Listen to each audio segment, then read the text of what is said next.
नमस्कार। आज हम एक बहुत ही प्राचीन और गहरी परंपरा में गोता लगाने वाले हैं। जी हाँ, हम शैव धर्म की जड़ों और इसकी कई शाखाओं को खंगालेंगे और ये सब प्रामाणिक ग्रंथों से मिली जानकारी के आधार पर समझेंगे। तो ये देखिए, ये है हमारा सोर्स मटेरियल। अब हमारा काम क्या है? हमारा काम है इस सारी जानकारी को एकदम साफ सुथरे आसान स्टडी नोट्स में बदल देना। ऐसे नोट्स जो आपको फटाफट समझ में आ जाएं और याद भी रहें। तो फिर करें शुरू। चलिए, तो एक नज़र डाल लेते हैं कि आज हम क्या क्या कवर करने वाले हैं। सबसे पहले एक छोटा सा इंट्रोडक्शन होगा, फिर हम प्रमुख संप्रदायों को देखेंगे, उसके बाद नाथ संप्रदाय को समझेंगे, फिर दक्षिण भारत में इसके असर की बात करेंगे और आखिर में इसकी शानदार कला और विरासत पर एक नज़र डालेंगे। चलिए तो सबसे पहले बिल्कुल बेसिक से शुरू करते हैं।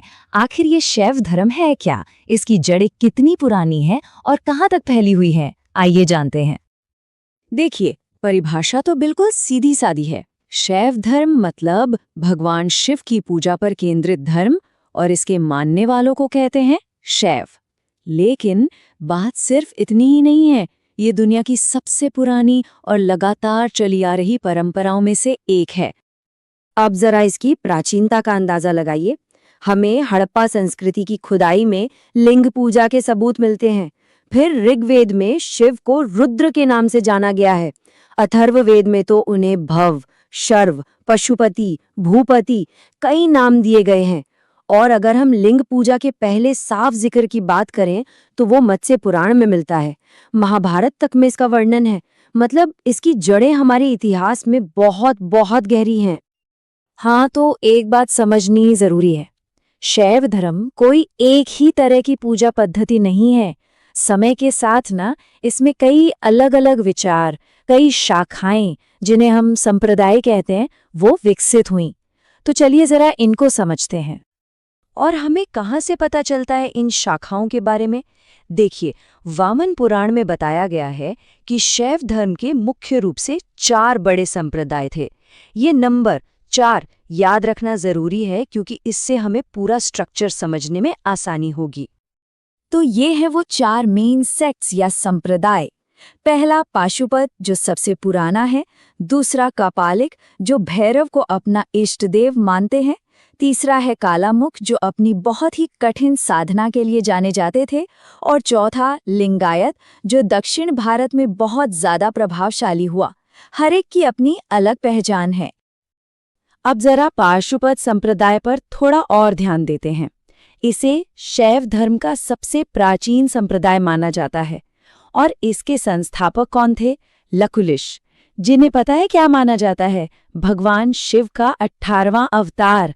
इससे पता चलता है कि इस परंपरा में उनका कितना ऊंचा स्थान है। अच्छा, अब आते हैं 2 ऐसे संप्रदायों पर जिनकी साधना पद्धतियां काफी कह सकते हैं कि एक्सट्रीम थीं। एक तरफ है कापालिक, जिनके प्रमुख आराध्य भैरव थे और जिनका मुख्य केंद्र श्रीशैल नाम की जगह पर था। और दूसरी तरफ है कालामुख, जो और भी कठिन रास्ते पर चलते थे। शिव पुराण में उन्हें महाव्रतधर कहा गया है। उनकी प्रथाएं उन्हें बाकियों से एकदम अलग करती थी। चलिए अब दक्षिण की ओर चलते हैं और बात करते हैं लिंगायत संप्रदाय की। ये दक्षिण भारत में बहुत लोकप्रिय हुआ। इन्हें जंगम भी कहा जाता है। इनकी सबसे बड़ी और खास बात यह है कि ये मूर्ति पूजा में विश्वास नहीं करते, बल्कि सीधे शिवलिंग की उपासना पर जोर देते हैं। इस संप्रदाय को वीरशैव संप्रदाय भी कहते हैं और इसकी स्थापना का श्रेय जाता है अल्लभ प्रभु और उनके शिष्य बसव को। ठीक है, तो अब कहानी में थोड़ा आगे बढ़ते हैं समय में। लगभग 10वीं शताब्दी के आसपास इस दौर में शैव धर्म के अंदर एक और बहुत महत्वपूर्ण संप्रदाय का उदय हुआ और इसका नाम था नाथ संप्रदाय। तो इस संप्रदाय की नींव रखी थी मत्स्येंद्रनाथ ने, लेकिन इसे असल में घर घर तक पहुंचाने का, इसे लोकप्रिय बनाने का काम किया बाबा गोरखनाथ ने। उनके समय में ये पूरे भारत में फैल गया। अब एक बार फिर से अपना फोकस दक्षिण भारत की तरफ करते हैं। ये देखना बड़ा दिलचस्प है कि वहाँ के जो बड़े बड़े शक्तिशाली राजवंश थे उनके समय में शैव धर्म कैसे फला फूला।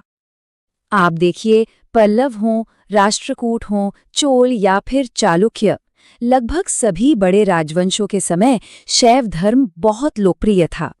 मतलब राजाओं का सपोर्ट था और इसी वजह से दक्षिण में इसका बहुत तेजी से विकास हुआ। लेकिन रुकिए, ये कहानी सिर्फ राजा महाराजाओं की नहीं है। असल में आम लोगों के दिलों तक शिव भक्ति को पहुंचाने का काम किया इन 63 नैनार संतों ने। इन्होंने अपनी कविताएं, अपने भक्ति गीत, इनके जरिए एक तरह की भक्ति की लहर ही फैला दी थी। और इन 63 संतों में से कुछ नाम तो बहुत ही प्रमुख हैं, जैसे अपार, तिरुज्ञान संबंदर और सुंदर मूर्ति। इनकी लिखी हुई रचनाएं आज भी दक्षिण भारत में बड़ी श्रद्धा के साथ गाई सुनी जाती हैं। तो अब हम आ गए हैं अपने आखिरी हिस्से पर। यहाँ हम ये देखेंगे कि शिव के लिए ये जो गहरी आस्था थी, इसने कला और वास्तुकला यानी आर्ट और आर्किटेक्चर की दुनिया में कैसे कैसे शानदार रूप लिए। सोचिए जरा, राष्ट्रकूटों ने एलोरा में पूरा का पूरा कैलाश मंदिर एक ही चट्टान को काट कर बना दिया, या फिर चोल राजा राजा प्रथम का बनवाया तंजौर का राजराजेश्वर मंदिर, जिसे बृहदीश्वर मंदिर भी कहते हैं। ये सिर्फ मंदिर नहीं है, ये पत्थर में उकेरी गई भक्ति की महागाथाएं हैं। और नेपाल का पशुपतिनाथ मंदिर भी इसी महान परंपरा का एक बेजोड़ नमूना है। और बात सिर्फ मंदिरों तक ही सीमित नहीं थी। इस धर्म का प्रभाव उस समय की अर्थव्यवस्था पर भी दिखता है। इसका एक मजेदार सबूत है कुषाण शासकों के सिक्के। उन्होंने अपने सिक्कों पर भगवान शिव और उनके वाहन नंदी की आकृति बनवाई थी। इससे पता चलता है कि ये कितना व्यापक था। तो आज के सफर के बाद एक सवाल पर सोचना तो बनता है। ये जो प्राचीन जड़ें हैं, हड़प्पा की मोहरों से लेकर वेदों के श्लोकों तक और इन विशालकाय मंदिरों से लेकर सिक्कों पर बनी आकृतियों तक, ये सब आज भी इस जीती जागती परंपरा को कैसे प्रभावित कर रही हैं? कैसे इसे आज भी एक नया आकार, एक नई प्रेरणा दे रही हैं? इस पर विचार जरूर कीजिएगा।